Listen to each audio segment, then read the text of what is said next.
Coucou tout le monde, alors cette petite vidéo, suite à la dernière où je vous ai parlé des contrats d'âme que nous pouvons faire juste avant l'incarnation, cela m'a fait penser qu'il était aussi important de vous parler d'un thème qui est tout aussi puissant au niveau des contrats, des engagements. Ce sont les promesses et les vœux que nous faisons souvent. Parce que quand on fait une promesse ou un vœu, on utilise le verbe créateur et c'est surtout un engagement qu'on va prendre avec toutes nos tripes, tout notre cœur. Donc ça se cristallise bien dans tout ce que nous sommes en fait.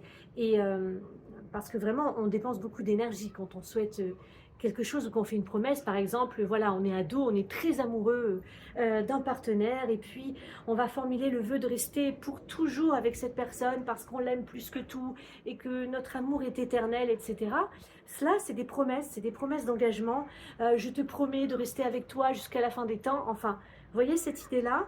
Et cela, quand on formule ça, c'est très puissant. Ce qui fait qu'après, dans la suite de notre vie, si nous ne sommes plus avec cette personne, eh bien ça peut être très très compliqué de reconstruire un couple parce que nous sommes déjà engagés. Alors encore une fois, il est toujours important d'aller dans ce passé-là, de prendre l'endroit d'ailleurs où on a fait la promesse et puis de le transformer. De la même façon qu'on a créé le vœu, donc avec le verbe créateur, vous allez utiliser des phrases d'affirmation sans jamais mettre de ne pas, trouver une formule qui vous convient sans mettre de ne pas parce que le mental, le cerveau va retenir seulement le mot principal. Donc je sais pas, moi par exemple, si vous dites sur un autre thème, je sais pas pourquoi c'est ça qui me vient, mais je vous dis ça, je ne suis plus malade, bon, il va entendre que le mot malade, donc vous allez créer le mot maladie en fait. Donc là on va dire je suis en parfaite santé, c'est mieux, par exemple. C'est un exemple. Donc là pour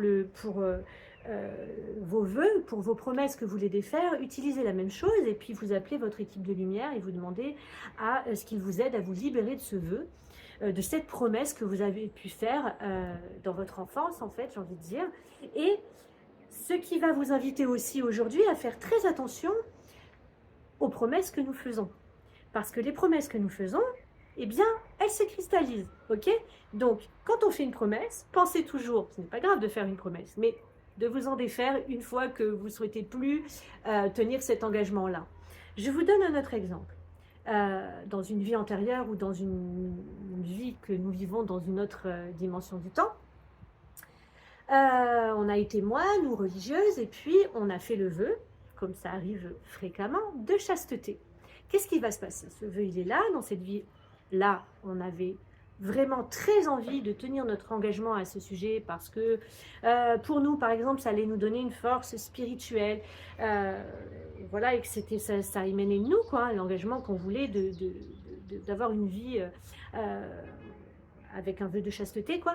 C'était sincère pour nous et c'était ok. Seulement aujourd'hui, à l'heure actuelle, on ne souhaite plus cela.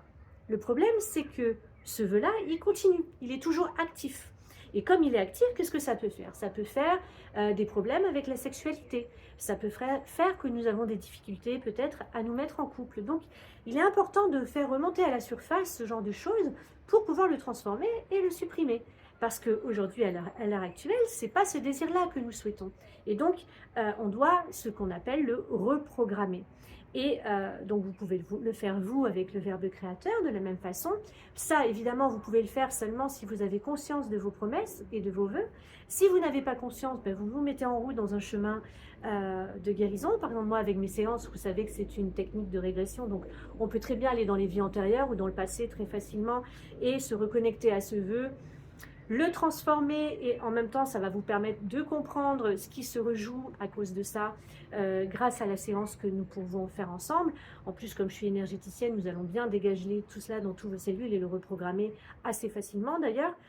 Ça, c'est si le cœur vous en dit, vous n'hésitez pas à me contacter.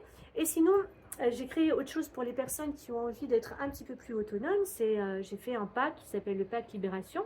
Vous pouvez aller vous le procurer si vous voulez. Je vous mets le lien dans la description et le découvrir. Il y a dedans une méditation pour justement transformer tous les vœux que nous avons pu faire. Et d'ailleurs, dans ce pack, il y a aussi quelque chose qui aide à la libération au niveau du transgénérationnel. Donc bon, à vous de le découvrir si le cœur vous en dit.